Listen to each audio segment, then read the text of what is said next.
salon Body Fitness cette année annulé. Un espoir, coup de gueule contre certains influenceurs, tout ça dans cette vidéo. Salut tout le monde, sauf ceux qui ne rangent pas les haltères à la salle. Alors aujourd'hui, tu l'as vu dans le titre de la vidéo, tu es sûrement au courant, on l'a partagé même avant que ce soit annoncé officiellement sur Instagram. D'ailleurs, je t'invite à me suivre. Le salon Body Fitness, c'est terminé cette année, peut-être même terminé définitivement. Donc je vais te donner un petit peu vite fait mon ressenti, les causes, et je vais tout expliquer concernant un autre salon du fitness qui ouvre aussi cette année, le Fitex. Alors le salon Body Fitness, c'était le rendez-vous de tous les passionnés de musculation, remise en forme. Tu pouvais découvrir des appareils de musculation, des accessoires, des compléments alimentaires, et tu pouvais également voir certaines personnalités du monde du fitness, que ce soit des youtubeurs, instagrammeurs, athlètes, etc., etc.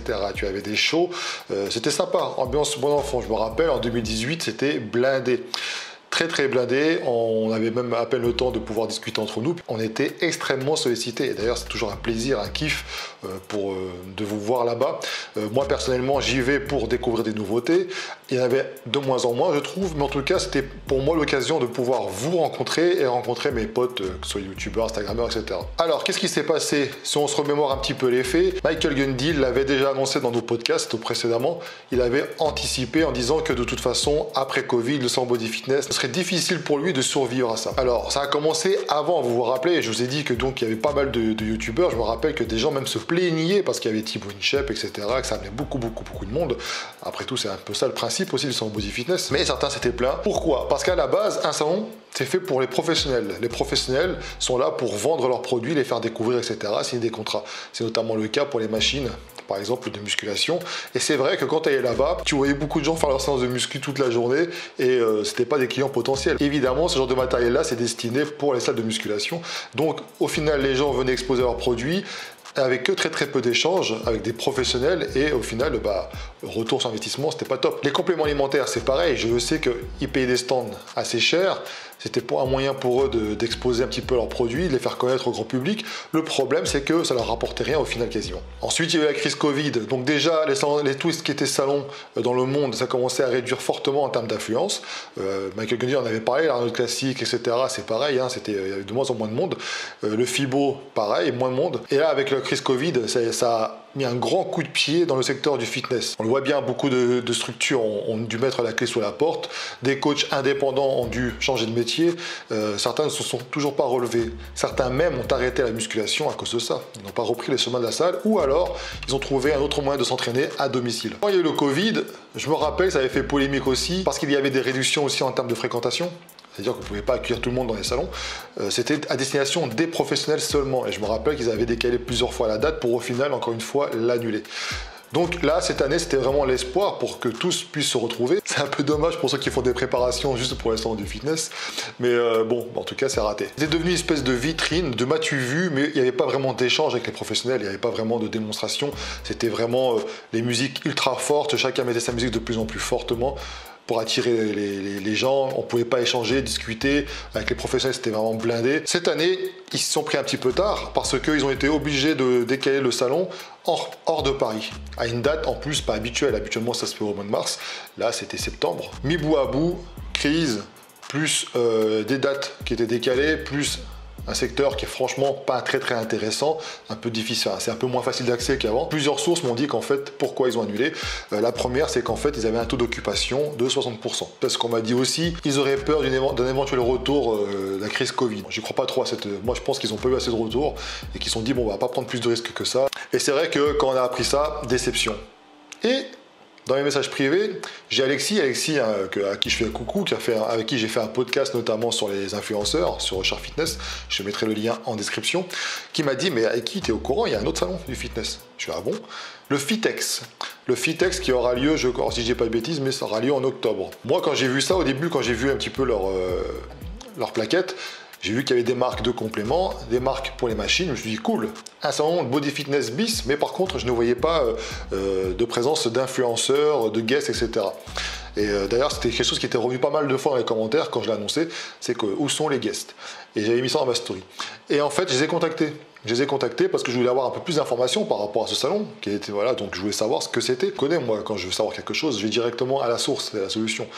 et ils m'ont contacté. On a fait une visioconférence et j'ai quelques informations à vous passer là-dessus. Alors bien évidemment, c'est pas une vidéo sponsorisée, c'est pas de la publicité, c'est juste que il y a une solution pour pouvoir justement nous rencontrer dans le cadre d'un salon, découvrir des nouveautés, etc., etc. Et d'ailleurs, c'est lors de cette visio que j'ai appris pas mal de choses, notamment par rapport au feed game, à certains influenceurs, des gros influenceurs, et ça ne m'étonne même pas. On en parlera juste après. Donc en gros, pour te faire un résumé, donc je t'inviterai évidemment à consulter les liens que je mettrai en bas dans la vidéo. Mais pour résumer, c'est 11 000 m², ça se passe vraiment aux portes de Paris, hein, c'est à Vincennes, donc c'est le parc floral. Eux, ce qu'ils veulent, c'est qu'ils ont constaté que les gens, et c'est vrai que je constate aussi moi par rapport à mes clients, ils veulent obtenir un bien-être, un équilibre. Tout le monde n'aspire pas à devenir bodybuilder, hypertrophie, etc. Il faut le savoir, ça. C'est vraiment leur créneau. Donc c'est 4 personnes, c'est une start-up. Et ces personnes-là, en fait, sont des passionnés qui ont voulu justement faire un salon pour les passionnés. Mais à la base, ils sont revus vraiment à la base. C'est-à-dire que, je t'explique. Il y a 2 accès. Il y a un accès pour les professionnels. Eux, en fait, ils auront accès à tout ce qui est en lien avec leur métier.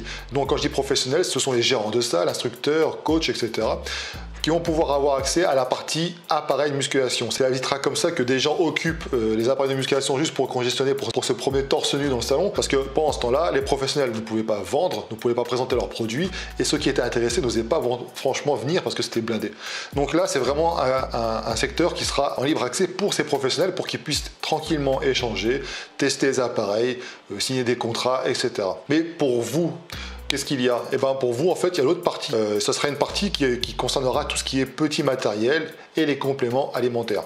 Qui dit complément alimentaire dit aussi la présence évidemment de certains athlètes sponsorisés. Je serai présent là-bas, j'imagine qu'il y aura Gundil aussi, de Lavier, le doc, etc. pour pouvoir vous rencontrer, pour pouvoir discuter, échanger. Ce qui est intéressant aussi dans ce salon, c'est qu'ils ont voulu rendre actif la présence des marques. C'est-à-dire que faire un stand et puis juste mettre des produits, mettre de la musique à fond et puis jeter quelques produits dans la foule sans rien en retour, c'est pas très intéressant. Ce qu'ils veulent, c'est que les marques en fait participent à ce salon activement, expliquent leur histoire, tu vois, qu'il y a un vrai échange.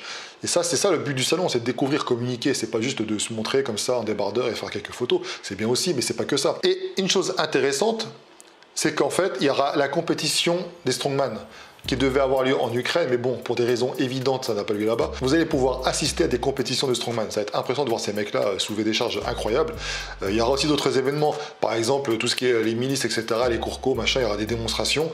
Ça sera cool aussi parce qu'il y a beaucoup de personnes qui sont intéressées par ce genre de cours. Et par rapport aux influenceurs, il y a un truc que j'ai appris, c'est une start-up. Ils sont là pour justement œuvrer dans le sens de tous. En lien avec le monde de la musculation, remise en forme, bien-être, etc. C'est-à-dire que le secteur va mal et ils essayent de contribuer à relancer un petit peu la machine. À savoir réunir tous les acteurs du fitness, que ce soit les athlètes, que ce soit les revendeurs, les marques de compléments alimentaires, les machines, etc. Bien évidemment, moi, tu vois, avant qu'on m'envoie un message, j'en avais jamais entendu parler parce qu'il n'y a pas de pub. Et là, j'en reviens au feed game. Alors le feed game, tu vois, le business, je n'ai rien contre ça, tu vois, moi le premier, j'en fais aussi du business. Mais où est la passion? Certains, je me demande même si un jour elle a existé. Comme j'ai expliqué nombreuses fois dans des vidéos sur Share Fitness, le truc c'est que ils ont vu une porte d'entrée, ils ont été un petit peu pistonnés, un petit peu, alors je parle pour les filles notamment, un petit peu jolie, hein, porter un leggings et puis hop, ça devient une fit girl. Et business derrière, c'est cool pour eux, franchement, il n'y a pas de souci. Le problème, c'est que quand tu as une startup qui te contacte et que tu demandes des prix exorbitants pour pouvoir avoir ta présence quelques heures seulement dans le salon, que en plus, si tu veux faire de la publicité en communiquant ton nom, tu dois payer. Je veux dire par là, oui, c'est un business, il n'y a pas de souci. Mais au bout d'un moment, si tu es vraiment passionné, si tu veux vraiment rencontrer ton public, si tu veux faire plaisir aussi à ton public, tu essayes d'adapter tes prix. Tu vois, au moins la première fois. Parce que les gens se plaignent hein, sur les réseaux, sur les stories, j'en vois encore avant de faire cette vidéo, j'en ai vu quelques-uns dire « Oh là là, c'est dommage, on ne pourra pas se voir. » Ah mais toi, tu as été contacté pour pouvoir faire de la publicité. Et qu'est-ce que tu as répondu? Quand tu réponds, parce que bien souvent ça snob, parce que s'ils voient qu'il n'y a que 200 personnes qui les suivent, ça répond pas, tu vois. Ça ne suit que seulement si c'est un grand truc ou alors s'il y a un gros billet derrière. Mais vous faites rien.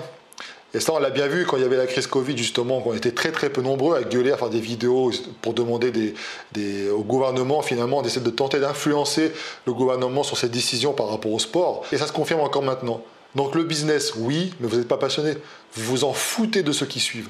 Vous, ce que vous voulez, c'est juste vendre des programmes à la con, vos formations, faire les beaux devant les caméras. Mais tu verras, ces mêmes personnes-là, si ce salon perdure, et je pense qu'il perdurera, tu les verras plus tard revenir. Ils voudront revenir, parce que forcément, qui dit il y aura plus de, voilà, il y aura plus d'argent, plus de moyens, et donc ils seront intéressés. Mais ils seront intéressés que par l'argent. Donc la passion avant tout, normalement, l'argent aussi, pourquoi pas, il n'y a pas de mal. Je veux dire, au bout d'un moment, tout travail mérite salaire. Mais voilà, donc ça c'est une réalité que vous n'êtes pas forcément au courant. Et moi je le sais parce que c'est pas les seules fois où j'ai entendu parler de ça. Le Fitex, complètement un autre état d'esprit. Hein, donc ils m'ont bien expliqué. J'espère, enfin vous le verrez concrètement quand vous vous déplacerez là-bas. Et donc j'en souhaite vraiment tout le meilleur. Je les remercie fortement d'avoir pris le temps de me faire une petite visioconférence. C'était super intéressant et j'ai vraiment vu la passion, l'engagement qu'ils avaient sur ce projet. Vraiment, ça se voit, il n'y a pas de triche quoi. Donc ce sont des gens qui disent les choses telles qu'elles sont. Et je vous invite fortement à les suivre pour pouvoir en savoir un peu plus. N'hésitez pas à leur poser des questions, ils sont plutôt réactifs pour répondre. Sur ce, si cette vidéo t'a plu, n'hésite pas, tu sais qu'il faut mettre un petit pouce, un like, abonne-toi sur la chaîne et n'oublie pas également, sur mon site ShareFitness.fr, il y a un e-book gratuit pour vraiment ceux qui sont débutants. À la base, c'est un e-book que j'ai fait pour mes élèves parce que je répétais régulièrement la même chose. Et donc, je vous invite à le télécharger. C'est gratuit. Je l'ai fait pour vous. Ciao.